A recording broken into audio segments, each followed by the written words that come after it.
हिन हवेली जूं न्याणियूं कंहिं बि ग़ैर मर्द सां मिली नथी सघनि।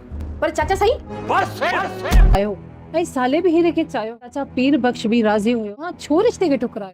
मुझे दिल राजी ना। हाज़रीन आहिनि नाज़रीन, ड्रामा सीरियल हवेली ड्रामो आख़िरकार कुछ ॾींहंनि खां पोइ बंदि थियण वारो आहे। हवेली ड्रामे जी अॻी किस्त में छा थियण वारो आहे? छा पीर अमजद हाणे जलाली में अची चुको आहे? छा पंहिंजी भाइटी खे हू ख़तमु करे छॾींदो ऐं गॾोगॾु साले खे बि मारे छॾींदो, या फ़िलहाल हू आरज़ी तौरु गुस्सो करे रहियो आहे ऐं पंहिंजे गुस्से ते कंट्रोल करे वेंदो? हिन वीडियो खे आख़िर ताईं ॾिसंदा। अॼु तव्हांखे वॾी अपडेट्स ॾियण वारा आहियूं इन नंढिड़े वीडियो में।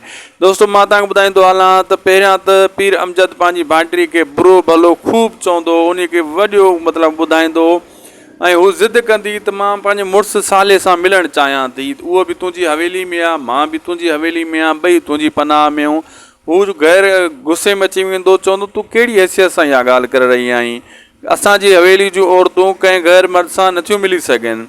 जंहिंमें शुमाइला चवंदी हू गैर मर्द न आहे, हू मूंसां गॾु पढ़ियो आहे, मुंहिंजो क्लास फेलो आहे, मुंहिंजो मुड़ुसु आहे, मुंहिंजे ॿार जो पीउ आहे, मां हुन सां मिलंदुसि।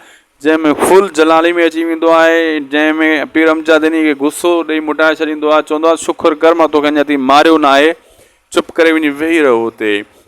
ऐं ॿी तरफ़ जेको आहे गौरी खे पीर अमजद जी धीउ बि चवंदी, इहा ॻाल्हि कंदी त अगरि रिश्तो तोखे करिणो बि हुयो हीर वारनि जो, तव्हां सभु सेटअप में बि हुयो, हीर बि प्यारु कंदी साले सां ऐं साले बि कंदो हुयो, पीर बख्श बि राज़ी हुयो, लेकिन पोइ तूं छो न इहो रिश्तो कयो? जंहिंमें इहा ॻाल्हि कंदी गौरी त हिते मुंहिंजी दिलि मतिलबु राज़ी न हुई, मुतमइन न हुई।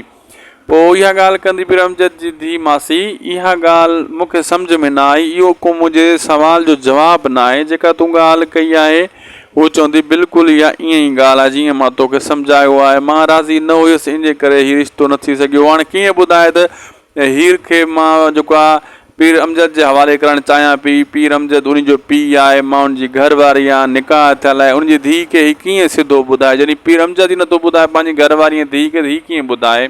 अहिड़े हिसाब सां जेको आहे हिते ॻाल्हि टोल मटोल गौरी करे छॾींदी ऐं पीर अमजद दोस्तो फ़िलहालु त इन्हनि खे कोन मारींदो, लेकिन गुस्सो ख़ूब करे रहियो आहे। हाणे को न को बिलो कंदो ऐं पीर सोराब हमलो करण जी कोशिशि कंदो त वञी हवेली मां इन्हनि खे खणी अचां। तमामु जल्द इन्हनि खां हवेली खां खणी करे इन्हनि खे पंहिंजी पनाह में पंहिंजे मतिलबु क़ैद कंदो पीर बख्श वारनि खे।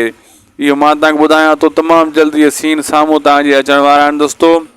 ऐं वीडियो पुॻो आहे पंहिंजी पुॼाणी ते, असांजे चैनल हिन खे लाइक सब्सक्राइब शेयर ज़रूरु कंदा ऐं दोस्तनि ताईं ज़रूरु पुॼाईंदा, लिंक लाइक कंदा।